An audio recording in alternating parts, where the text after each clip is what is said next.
Bismillahirrahmanirrahim. Assalamualaikum warahmatullahi wabarakatuh.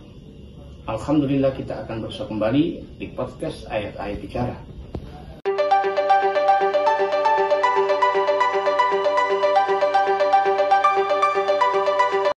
Bismillahirrahmanirrahim. Assalamualaikum warahmatullahi wabarakatuh. Kembali kita tiada henti-hentinya bersyukur kepada Allah atas segala nikmat dan karunia-Nya kepada kita sekalian. Kemudian salawat dan salam semoga tercurah kepada junjungan Nabi Allah Muhammad SAW. Malam ini kita lanjutkan kajian kita tentang Zakaria, Yahya dan Isa. Mudah-mudahan kita diberi kesabaran oleh Allah untuk mendalami ilmu ini. Kemudian kita diberi kemudahan untuk memahaminya serta kekuatan untuk mengamalkannya dalam keseharian kita. Jadi sebelum kita lanjutkan, kemarin masih ada pertanyaan yang tidak sempat terjawab, yaitu tentang pertanyaan tentang bidah. Ya, karena kelihatannya kalau orang melihat apa yang kita lakukan ini, ahli hukum akan menghukum kita sebagai ahlul bidah, ya. Karena ya hampir dikatakan tidak pernah sebelumnya ada ajaran seperti ini, ya. Yang kita ikuti itu adalah sholat yang betul-betul seperti yang dicontohkan oleh Nabi, "Shallu kama ra'aitumuni usolli." Sholatlah sebagaimana engkau melihat aku sholat, ya. Tapi kita tidak pernah berpikir bahwa ya apa yang dicontohkan Nabi itu adalah apa yang kelihatan. Kita kadang-kadang dilarang untuk menanyakan atau bertanya ada apa di balik sholat ini. Tapi itulah yang namanya hukum, ya, namanya hukum Islam. Itu diajarkan kepada seluruh manusia. Hukum Islam diajarkan kepada seluruh manusia. Coba kita buka kembali surat 5 ayat 43.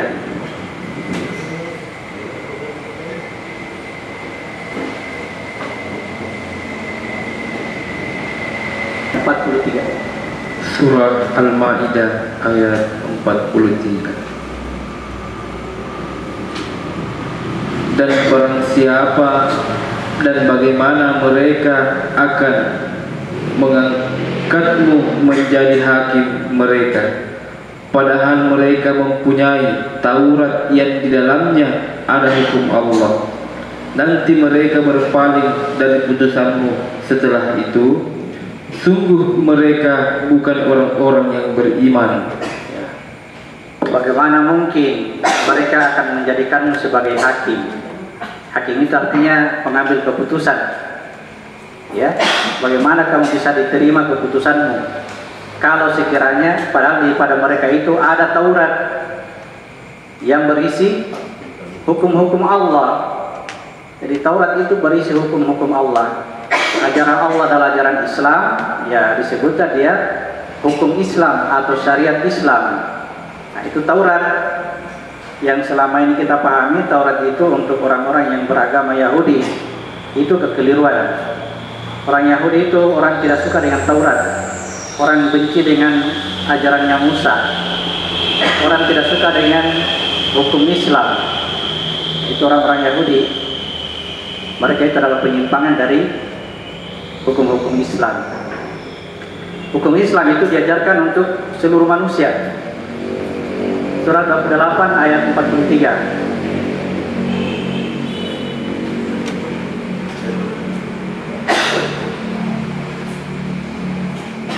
Surat ke-28 ayat 43.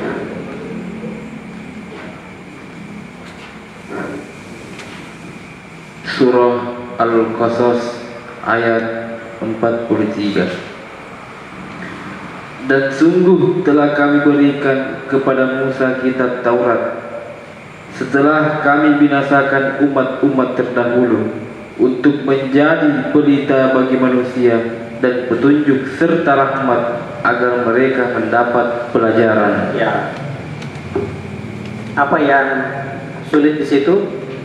Dikatakan diberikan Taurat setelah Allah membinasakan umat-umat terdahulu. Jadi pertanyaannya, siapa umat terdahulu? Kalau kita mikrokan, siapa?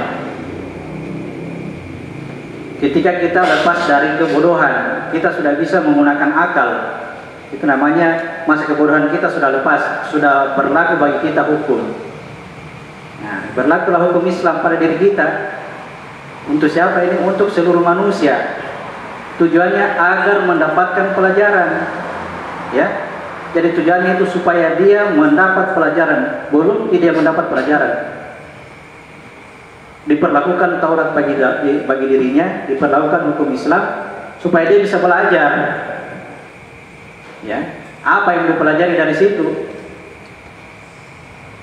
Kita lihat, kalau hukum Islam berkata, kalau Taurat berkata atau hukum Islam berkata, kita akan diperhadapkan pada kesimpulan di akhirat nanti hanya ada dua, kalau bukan surga, neraka. Gitu ya.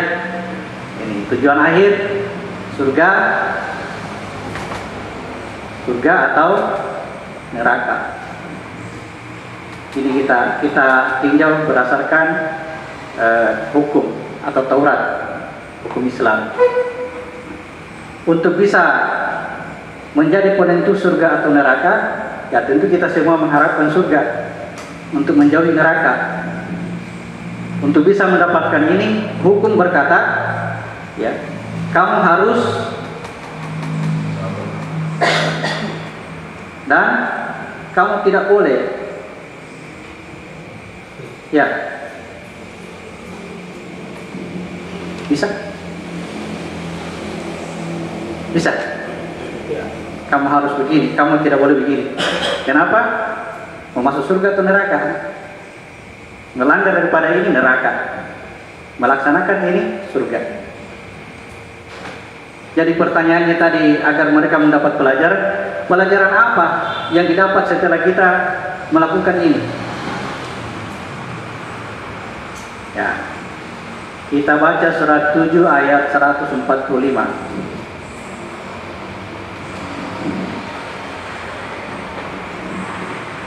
Surat 7 ayat 145.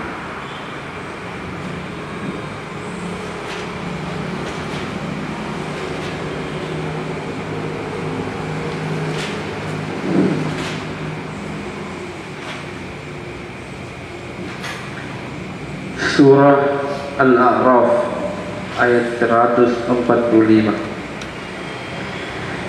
Dan telah kami tuliskan untuk Musa pada lauh Taurat segala sesuatu sebagai pelajaran dan penjelasan untuk segala hal. Maka kami berfirman, berpegang teguhlah kepadanya dan suruhlah kaummu berpegang kepadanya dengan sebaik-baiknya. Aku akan memperlihatkan kepadamu negeri orang-orang fasik. Ya, perintah dari ini kita berpegang teguh kepada hukum Islam. Berpegang teguhlah, ya, suruhlah umatmu, suruhlah manusia untuk melakukan itu. Kamu harus, kamu tidak boleh melakukan ini. Akan diperlihatkan kepadamu negerinya orang-orang fasik. Artinya, kenapa banyak sekali yang melanggar? Ya, kenapa banyak sekali yang tidak melakukan ini? Kita akan melihat ke diri kita, saya bisa, kenapa orang lain tidak? Jadi kita melihat ini seakan-akan saya mampu lakukan, saya harus ini, saya mampu. Saya tidak boleh ini, tidak boleh ini, saya mampu. Begitu lihat orang lain ini, kenapa bertebaran ini? Ya. Katanya rajin sholat, ternyata korupsi juga. Mana maksudnya ini? Kan bingung ya. Pelajaran apa ini? Hanya kita tidak mampu lihat. Sebenarnya diri kita juga sama seperti itu. Ya. Kenapa terjadi korupsi di sana? Karena dia punya kesempatan, kita tidak. Kalau ada juga kita punya kesempatan, mungkin akan melakukan hal yang sama. Ya. Kenapa terjadi perzinahan? Karena dia punya kesempatan, dia punya uang. Kalau kita punya uang juga, barangkali bisa juga begitu. Aduh, siapa yang bisa bantai ini hati? Tidak mau mengambil pelajaran bahwa negerinya orang-orang fasik dimasuk itu bukan orang-orang di luar sana, dirimu sendiri. Itu pelajarannya, bahwa sebenarnya kamu tidak mampu lakukan ini. Ya, bisa. Ya, saya negeri orang-orang fasik yang dimaksudkan di situ adalah diri kita sendiri. Kalau kita melihat orang lain, tunggu giliran kita. Ya. Dibahasakan bahwa kita tidak mampu, kita ini mampu melakukan kebaikan dan terhindar larangan hanya karena Allah sedang menjaga kita. Coba yang lepas penjagaan itu, kita akan melihat diri kita juga ternyata ya sekelas Nabi Yusuf. Ya, ketika pintu dan jendela sudah tertutup, yang ada hanya wanita sendirian di situ. Dia bilang, Nabi Yusuf, seandainya bukan petunjuk Allah, saya juga sudah mau sama dia. Itu kelas Nabi itu. Kita ini Nabi atau bukan? Kalau diperhadapkan dengan wanita seperti misalnya ini artinya ketika kita melihat bahwa negeri orang fasik itu adalah orang lain, kita itu orang-orang yang lupa diri, tidak tahu diri, atau pura-pura membohongi diri sendiri. Ya, dia bohongi dirinya. Nah, itulah pelajarannya. Maka datanglah, inilah hukum yang diajarkan kepada seluruh manusia. Dengan konsekuensi ada hukum yang diterapkan. Ya, ada hukum yang diterapkan, disebutlah dengan hukum Islam. Kalau kamu mencuri, potong tangan. Kalau kamu membunuh, kau harus dibunuh. Kalau kamu berzina, kau harus dicambuk, harus dirajam. Ditanam setengah badan, kemudian dilempar sampai mati, itu rajam kalau berzina. Ya, itu aturan hukumnya. Tidak semua juga mampu lakukan itu, tidak semua. Itu pelajarannya. Ada apa ini? Maka turunlah ya tingkatan pelajaran dari Allah yang lebih tinggi, namanya hikmah atau Injil. Ya, ini hukum diberikan kepada Musa. Lalu datanglah Isa. Ya, dalam satu cerita, ketika ahli-ahli hukum itu mengejar seorang wanita pezina, wanita itu lari kepada Isa. Dia berkata ke Isa, Tuhanku, aku mohon ampun kepadamu. Nah, maka Isa berkata, sesungguhnya kamu sudah diampuni. Nah, ini ahli hukum tidak rela, dibilang tidak bisa begitu. Ya, tidak boleh langsung diampuni. Kau apa ini? Dia dilepaskan dari hukum Islam, dia harus tetap dirajam, dia harus tetap dicambuk. Nah, berkatalah Isa, siapa di antara kalian yang merasa tidak pernah melakukan perbuatan dosa, silakan maju, cambuk dia. Tidak ada juga yang berani maju, karena mereka sadar pembuat dosa semua diri kita. Hanya kita mau saling menghakimi satu dengan lain, kita hakimi orang. Nah, itulah hukum. Ya, datang lagi ilmu berikutnya, namanya ilmu Injil. Surat 5 ayat 46. Surat 5 ayat 46. Surah Al-Maidah ayat 46. Dan kami teruskan jejak mereka dengan mengutus Isa putra Maryam membenarkan kitab yang sebelumnya, yaitu Taurat. Dan kami menurunkan Injil kepadanya. Di dalamnya terdapat petunjuk dan cahaya, dan membenarkan kitab yang sebelumnya, yaitu Taurat, dan sebagai petunjuk serta pengajaran untuk orang-orang yang bertakwa. Ya, jadi ini Injil diperuntukkan sebagai pelajaran bagi khusus orang yang bertakwa, dikhususkan dia. Kalau Taurat diajarkan ke semua orang, mau anak kecil, mau orang dewasa, ketika dia sudah mulai akil balik, ajarkan kepadanya hukum. Mau bertanya, mau tidak, kasih tahu dia. Kamu tidak boleh begini, kamu harus begini, itu hukum. Tapi kalau hikmah yang sudah mendapatkan pelajaran dari sini, terkhusus bagi orang-orang yang bertakwa, tidak sembarang orang bisa dapat. Ya, tidak semuanya. Makanya kalau kita ambil secara umum, ya saya bilang tadi, kita akan dihakimi oleh orang-orang yang umum. Ya. Yang hikmah ini, hikmah diberikan kepada orang-orang yang bertakwa sebagai pelajaran. Kalau ini tadi agar mereka mendapatkan pelajaran. Kalau Injil sebagai pelajaran bagi orang yang bertakwa. Jadi yang lulus dari ilmu hukum yang melihat bahwa negerinya orang-orang fasik itu bukan di luar sana, tetapi pada dirinya, maka itu ya yang akan mendapatkan pelajaran. Oke, jadi turunlah hikmah. Nah, kalau hikmah setelah melihat ini bahwa negeri orang fasik adalah dirinya, disitulah keluar perintah, baca kitabmu, dirikan, ya ditarik lagi ke belakang, disuruh lagi baca kitab. Ya, surah 29 ayat 45.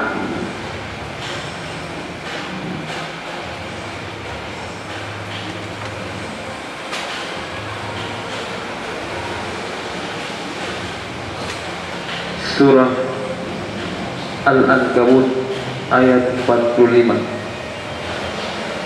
Bacalah kitab Al-Quran yang telah diwahyukan kepada Muhammad, Ya. dan laksanakanlah sholat. Sesungguhnya sholat itu mencegah dari perbuatan keji dan kemungkar. Dan ketahuilah, mengingat Allah atau salat itu lebih besar keutamaannya dari ibadah yang lain. Allah mengetahui apa yang kamu kerjakan. Ya. Jadi baca kitabmu, dirikan sholat. Baca kitabmu, dirikan sholat. Inilah yang sholat. Kalau sholat mampu kita dapatkan, setelah mendirikan sholat kita mampu mendapatkan sholat itu. Inilah yang mencegah perbuatan keji dan mungkar. Tidak perlu disuruh-suruh atau dilarang. Ya, sholatnya yang akan membimbing dia. Bisa. Sholatmu mencegah perbuatan keji dan mungkar. Jadi jalan lagi, tidak ada perbuatan keji dan mungkar. Tidak perlu ada perintah ini kamu harus begini, kamu tidak boleh begini. Tidak perlu. Sudah ada sholat, sudah ada sholatnya. Ini yang digarisbawahi, karena kata sholat yang kita pahami selama ini justru masih diragukan. Sholat tapi terjadi perbuatan keji, sholat tapi terjadi perbuatan mungkar, itu ragu. Ya, nah ini kitab Al-Quran tidak ada keraguan. Berarti yang kita pahami tentang sholat selama ini belum seperti ini. Ya, sebenarnya kita baru mendirikan sholat, belum ada sholatnya. Untuk bisa mendapatkan ilmu sholat, ya dahulukan dengan baca kitab. Apa itu kitab? Dirimu, lihat dulu dirimu, ya, lihat dirimu. Petunjuknya itu Al-Quran, firman. Karena di dalam diri ini ada ruh. Allah berfirman, itu juga ruh. Yang masuk dalam diri kita sebagian dari ruh. Wa nafaktu fihi min ruh. Aku tiupkan kepadanya sebagian dari rohku. Yang mana ruhnya Allah yang lain? Al-Quran, firman. Wa kadzalika auhayna ilaika ruhan. Demikian aku wahyukan kepadamu ruh. Kalau firman dengan ruh ini menyatu, utuh, maka kita akan melihat baca kitab itu berhasil. Ada cahaya, ada iman yang masuk dalam hati kita. Jadi baca kitab pada ujungnya menghasilkan sabar, ya. Baca kitab pada ujungnya menghasilkan sabar. Surat 18, surat ke-18 ayat 68. Surah 18 ayat 68.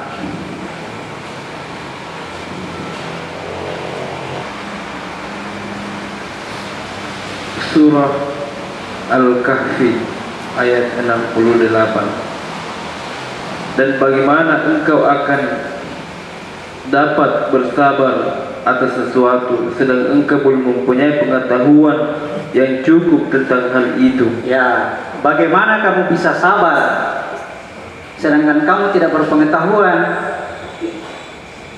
Ya, begitu sederhananya kalimatnya.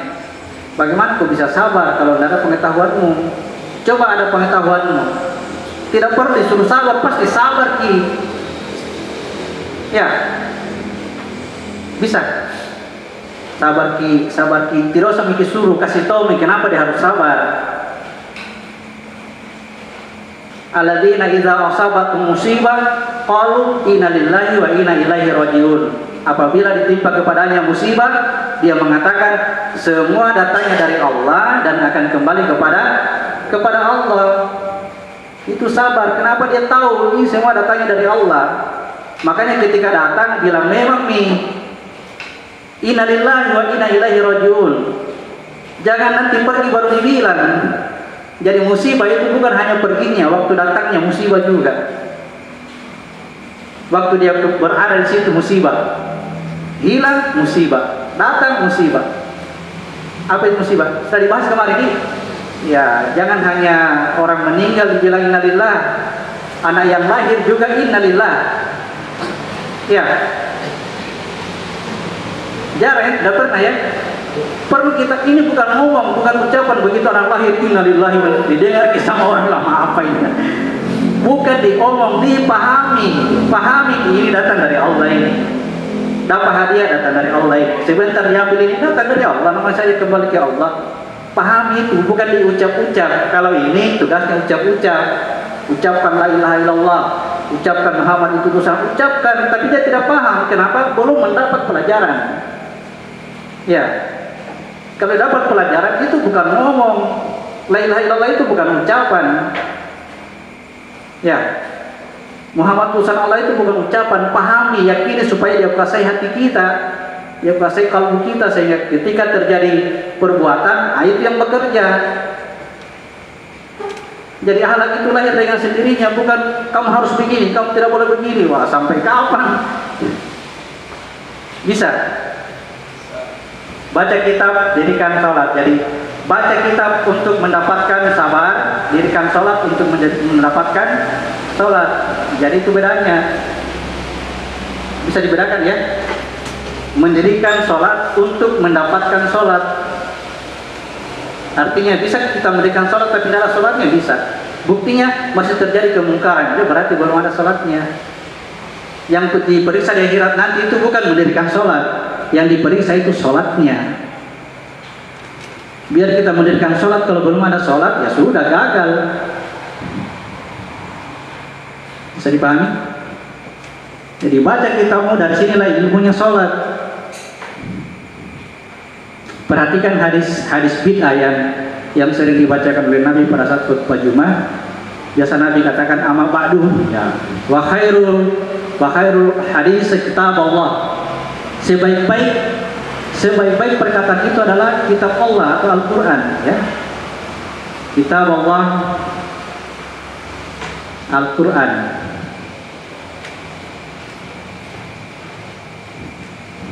Ya. Wa khairul huda, petunjuknya Muhammad, huda Muhammad. Karena dia sebagai Muhammad ini SAW, ya.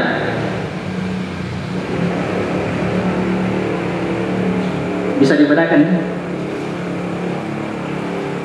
Kalau Muhammad bin Abdullah ini sosoknya, sosok Muhammad yang didapatkan oleh Ibrahim, oleh Nabi Adam, oleh Nabi Musa, oleh Nabi Isa. Begitu terlahir sebagai manusia, ternyata Muhammad bin Abdullah orangnya.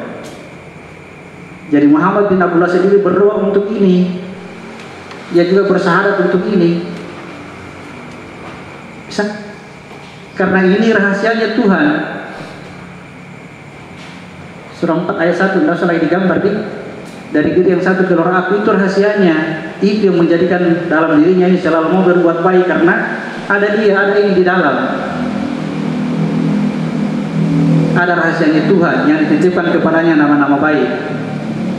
Tetapi dia dibelenggu oleh hawa nafsu, sehingga perbuatan baiknya tidak berguna bagi dirinya, atau dia sendiri terdorong kepada perbuatan kejahatan. Kalau bukan ini dalam dirinya, dalam diri kita. Ini yang harus kita tolong, karena dia terbelenggu dalam hawa nafsu ini. Tolonglah dia, sebagaimana nabi-nabi terdahulu, Nabi Adam menolong Muhammad, Nabi Ibrahim tolong Muhammad, Nabi Musa tolong Muhammad. Bisa ya? Supaya lebih jelas ini, sudah pernah mungkin dibaca surat 381. Kita baca ulang supaya lebih jelas.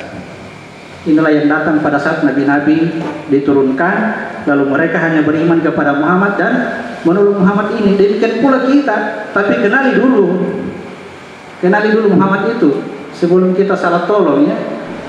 kita berusaha menolong Muhammad, ujung-ujungnya kita juga membuat kekacauan, membuat kericuhan. Muhammad itu membawa manusia itu jadi tentram, damai, jangan tambah ricuh. Muhammad itu menyelamatkan kehidupan manusia, bukan membunuh orang. Bisa? Ayo kita baca surat 381. Surah Al-Imran ayat 81. Dan ingatlah ketika Allah mengambil perjanjian dari para nabi, manakala aku memberikan kitab dan hikmah kepadamu, lalu datang kepada kamu seorang rasul yang membenarkan apa yang ada padamu. Niscaya kamu akan sungguh-sungguh beriman kepadanya dan menolongnya. Allah berfirman, apakah kamu setuju dan menerima perjanjian denganku atas yang demikian itu? Mereka menjawab, kami setuju. Allah berfirman, kalau begitu bersaksilah kamu para nabi dan aku menjadi saksi bersama kamu. Ya. Jadi itulah Muhammad yang datang kepada Nabi Adam, Muhammad yang datang kepada Ibrahim, kepada seluruh nabi-nabi sebelum diturunkan. Tugas mereka hanya beriman kepada Nabi Muhammad dan menjadi penolong bagi Muhammad. Demikian pula kita, hai orang-orang beriman, jadilah ya berimanlah kepada Muhammad dan tolonglah beriman itu bukan seimani Muhammad sebagai utusan, tidak ngomong begitu. Ya, kenali dulu, ya. Lihat kelakuannya, bagaimana sampai siapa yang membatasi kelakuannya. Ternyata hawa nafsu kita sendiri, maka tolonglah dia dengan ya memberantas itu hawa nafsu, mengendalikan itu hawa nafsu. Kalau itu berhasil, maka ini yang akan sampai kepada Tuhan, yang lain tidak. Hanya Muhammad yang sampai, hanya Muhammad yang diantar oleh Jibril untuk Isra Mi'raj. Bisa. Jadi kita ya harus bukti. Semua dari innalillah, semua dari dia, dari diri yang satu keluar aku itu, dari diri yang satu keluar aku. Jadi saya bilangin hafal mati ya. Inilah yang disebut disimbolkan dengan sebutan Muhammad, karena dia ini adalah orang terpuji. Orang terpuji. Tapi ingat segala puji bagi Allah. Ya. Saya kasih jelas-jelas nih supaya jangan merasa. Segala puji bagi Allah. Kalau ini sudah cocok, kita pahami, syahadatnya sudah bagus. Ya. Saksikanlah bahwa Muhammad itu utusan Allah. Kalau itu terjadi, berarti tidak akan pernah ada pengakuan. Karena apa? Karena ketika terjadi perbuatan, Allah yang terpuji. Perbuatan baik ya, Allah yang terpuji. Kenapa ada di sini? Utusan. Rasul puji ini harus kutolong. Oke? Kalau terjadi perbuatan buruk, Nabi Allah, kau itu awas kok. Karena gitu, jangan kira dibilang kenapa Muhammad ini melakukan perbuatan buruk. Tidak pernah Muhammad melakukan perbuatan buruk, tidak pernah. Bersedia. Ya. Kita lihat lagi surat 9 ayat 28. Surat 9 ayat 128.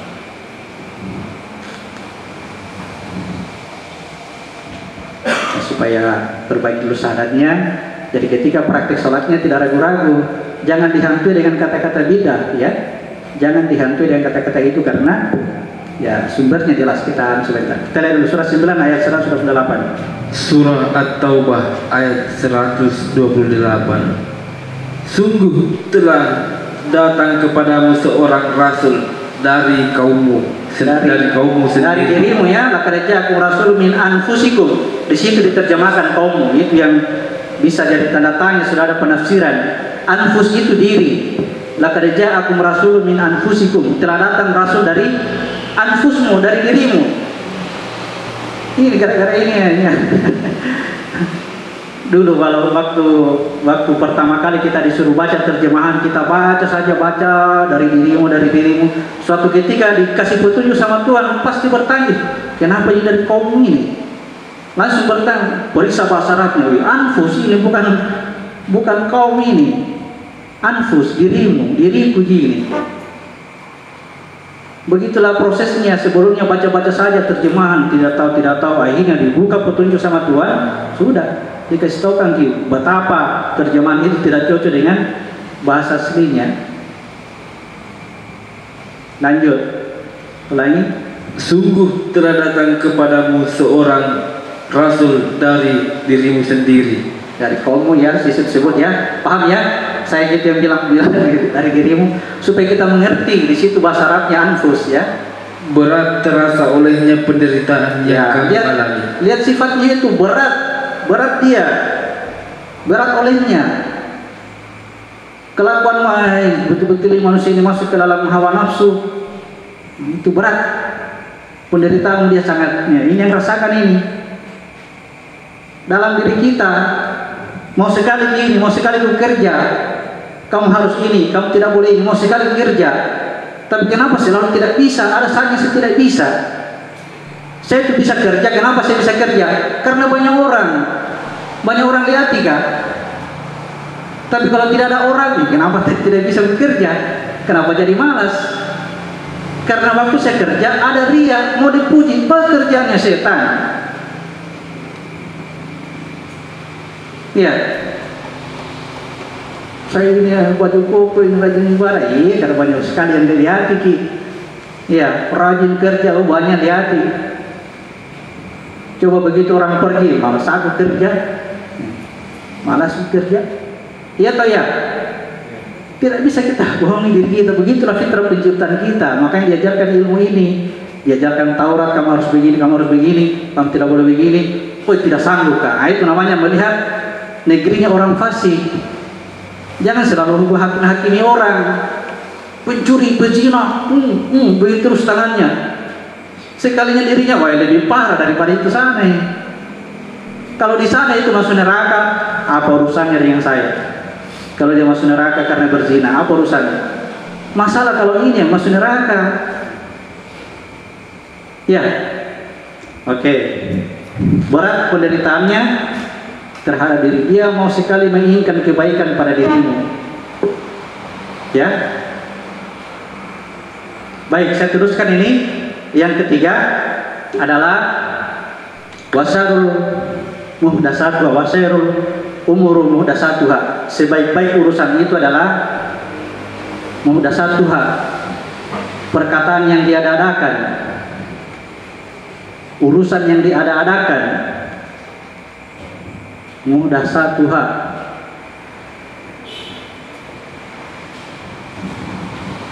wa kula muhdasatuha bid'ah. Seluruh perkataan yang diada-adakan itu bid'ah. Wa kula bid'atin dalalah, seluruhnya bid'ah itu sesat. Wa kulatin dalalata finnar, seluruhnya yang sesat itu neraka. Itu awalnya perkataan yang diada-adakan. Kenapa? Sudah ada perkataan kitabullah, sudah ada petunjuk hadis Nabi, dia buat lagi sesuatu yang baru, perkataan baru. Misalkan seperti tadi, kenapa takut sekali itu laqad ja'akum rasulun min anfusikum? Kenapa takut sekali terjemahkan itu dari dirimu?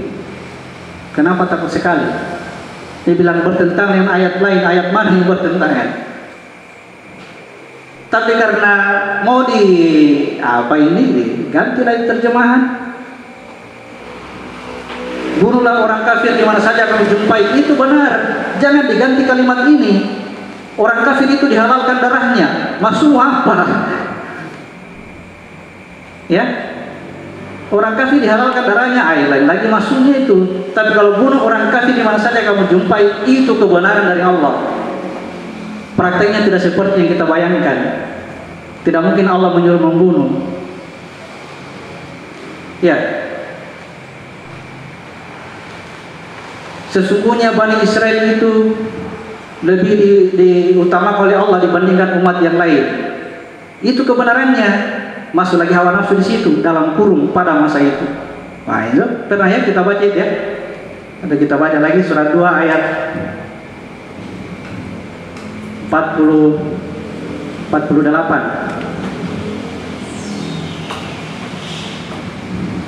Surat 2 47. Surah Al-Baqarah ayat 47. Wahai Bani Israel, ingatlah nikmatku yang telah aku berikan kepadamu, dan aku telah melebihkan kamu dari semua umat yang lain di alam ini pada masa itu. Pada masa itu tambahan. Jadi bahasa Arabnya ada kata-kata pada masa itu. Kenapa dikasih tambahan? Karena yang kita bayangkan Bani Israel, orang-orang di sana, orang-orang Israel yang notabene menghasilkan komputer, membuat laptop, membuat canggih sekali, mereka itu punya pengetahuan. Masa kita umat Islam dibilangi lebih mulia mereka daripada kita? Nah, kenapa? Kita bagi diri kita Islam, mereka Israel. Masa umat Israel dimuliakan, dilebihkan oleh Allah, ditambahilah pada masa itu. Nah ini hati-hati, mudah satu hal. Gara-gara ini salah paham kita semua umat belakangan. Siapa yang dimaksud Bani Israel? Ini sendiri, ini Bani Israel, ini ahli kitab. Ya, diri kita sendiri, bukan orang lain. Tapi karena berada di sini, berada di hukum, berada di wilayahnya ini, kemarin kita sudah paham. Ketika perjalanannya Zulkarnain berhenti di sebuah gunung, dia melihat suatu kaum yang hampir tidak bisa memahami pembicaraan.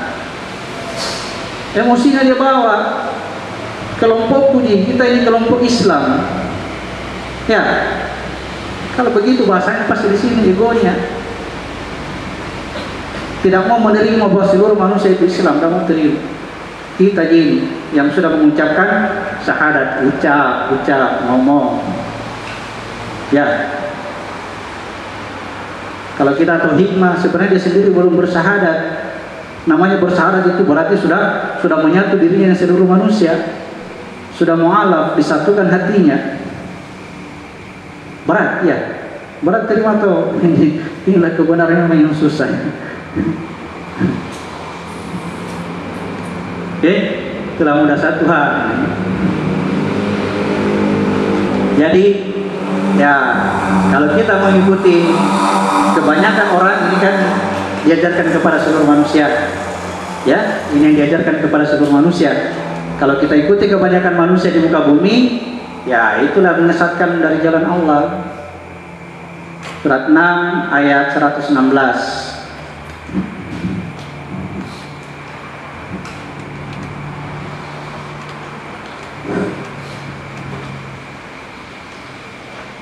Surah Al-An'am ayat 116. Dan jika kamu mengikuti kebanyakan orang di bumi ini, niscaya mereka akan menyesatkanmu dari jalan Allah. Yang mereka ikuti hanya prasangka belaka, dan mereka hanyalah membuat kebohongan. Ya, kenapa membuat kebohongan? Ya, dalam keadaan tidak paham, tidak memahami, ya, mengeluarkan sebuah pengumuman, sebuah fatwa, ya, itulah berdusta atas nama Allah. Berdusta atas nama Allah. Betul di dalam Al-Quran Allah perintahkan untuk membunuh orang kafir, betul. Tapi jangan sekali-kali kau ajak orang untuk rame-rame pergi membunuh orang kafir. Itu bukan perintah Allah. Itu karena tidak paham dengan apa yang diperintahkan oleh Allah. Itu kebohongan atas nama Allah. Ini yang selama ini kita ikuti. Kita berguru, kita ini seperti orang buta. Kita berguru kepada siapa? Kepada orang buta. Orang buta dibimbing orang buta, kemana saja dia mengarah, disitulah kita ikut. Ya. Sebelum datangnya Injil, datangnya hikmah, datangnya Isa itulah yang membuat melihat orang buta. Itu mujizatnya, membuat melihat orang buta. Ibu-ibu ikut sama orang buta, tiba-tiba datang di sana. Woi, orang buta semua paling ini, ayo pindah. Ya. Bisa ya? Ya, itu namanya rahmat, kedatangan rahmat yang akan kita pelajari kemarin sudah sebagian ayat. Sebagian ayat kita sudah ambil tentang cerita Zakaria, bagaimana dia mendapatkan rahmat, bagaimana keadaan si buta ini, jasad kita ini, supaya dia mendapatkan kedatangannya Isa, kedatangannya rahmat, supaya bisa melihat, ya. Jangan seterusnya ikut-ikut saja dalam kebutaan kita, ya. Kita tidak tahu ternyata guru kita lebih buta lagi, ya. Harus dikasih melihat itu mata, harus dikasih mendengar itu telinga. Siapa yang bekerja ini? Isa, kedatangannya Isa, kedatangannya Ruh. Jangan disalahpahami, Isa itu adalah hakikat diri kita, Ruh kita sendiri yang disimbolkan dalam cerita Isa oleh Allah. Itu simbolnya. Ini yang sulit dipahami. Jadi kembali ke sini, baca kitabmu untuk mendapatkan sabar, dirikan sholat untuk mendapatkan sholat. Lalu setelah itu jadikan sebagai penolong. Surat 2 ayat 45.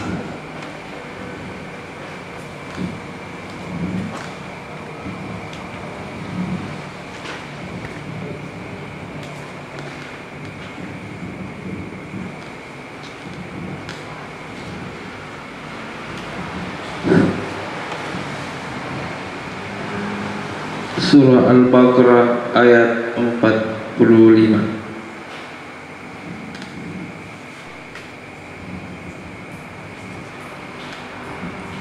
Dan mohonlah pertolongan kepada Allah dengan sabar dan salat.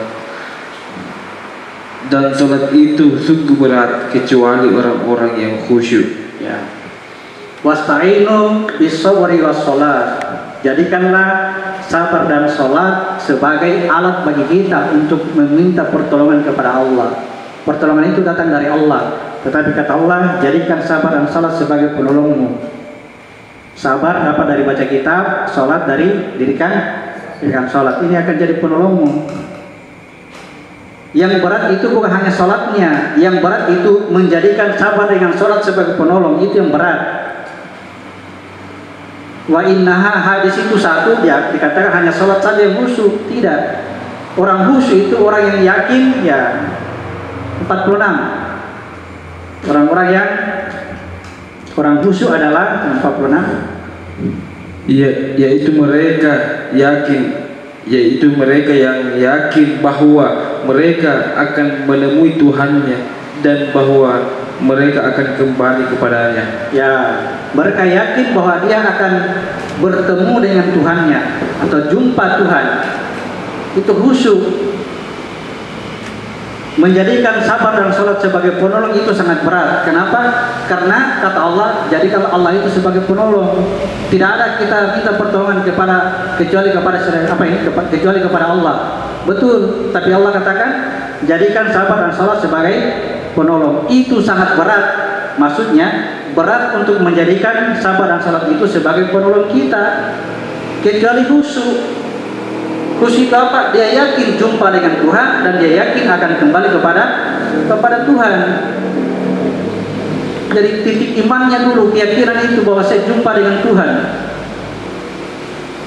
Coba buktikan misalnya ketika kita melakukan suatu perbuatan baik. Ketika melakukan satu perbuatan baik, langsung bicara dalamnya, ya? Nah, kebaikan itu adalah perbuatannya Allah. Nah, yakin jumpa dengan langsung yakin. Bisakah dia mengaku? Tidak bisa. Itulah sholatmu, mencegah perbuatan dari kemungkaran. Jadi ada ilmunya, ada praktiknya, bukan ucapannya saja. Kita kan selalu dijanjikan kalau sudah mengucapkan kalimat syahadat satu kali di seumur hidup dijamin surga. Kalau saya tidak, bukan seperti itu maksudnya. Kalau sudah pernah disingkirkan duri dari jalanan, pasti surga. Kenapa? Pada saat singkirkan duri, otomatis kita tidak akan cerita gitu. Seakan-akan itu hal biasa, tendang batu gitu. Pergi, tidak pernah cerita bilang tadi saya tendang batu. Tidak ada. Itu yang lolos. Tapi kalau menyumbang banyak-banyak, belum tentu kita dapat. Belum kita dapat imbalannya. Ya, karena dalam hati kita ribut. Masa jasamu besar sekali kok tidak dianggap sebagai, ribut di dalam, masuk terus di pikirannya. Nah, itulah orang-orang yang di hari kemudian disebut sebagai orang yang bangkrut. Dia sudah melakukan perbuatan sebaik-baiknya, begitu sampai di akhirat tidak ada amalannya sama sekali. Sementara tadi yang singkirkan diri dari jalanan, nah, pada saat melakukan itu tidak ada pengakuannya ini utuh, itu disebut dengan surga. Pasti dia dapatkan itu. Suatu ketika melakukan sesuatu keburukan, cacat lagi, berdosa lagi. Masuk di akhirat nanti dia akan temukan keadaan dirinya dalam keadaan cacat. Tapi pernah satu ketika sempurna ini, maka dia akan berjalan menuju kesempurnaannya itu. Itu dikatakan dia masuk di neraka dulu, kemudian terkena hisab sampai kembali itu tadi amalannya, singkirkan diri tadi yang tulus. Jadi bukan hanya ucapkan, dipahami ya? La ilaha illallah itu ucapan. Sebelumnya itu Nabi-Nabi sebelumnya tidak mengajarkan ucapan-ucapan, mereka selalu perbuatan. Bagaimana itu perbuatan baik yang di muka bumi ini ya bisa tercipta, bisa menjadi nyata. Ya. Allah sendiri turun ke muka bumi. Tapi kan tidak bagus kalau dibilang Allah turun ke sini, kan tidak bagus. Dibungkus mie itu dulu, apanya itu mie-nya. Dibungkuslah itu mie-nya. Tapi ada rahasianya di situ ya. Oke, saya pikir cukup supaya ya praktek sholat yang kita kerja dasarnya harus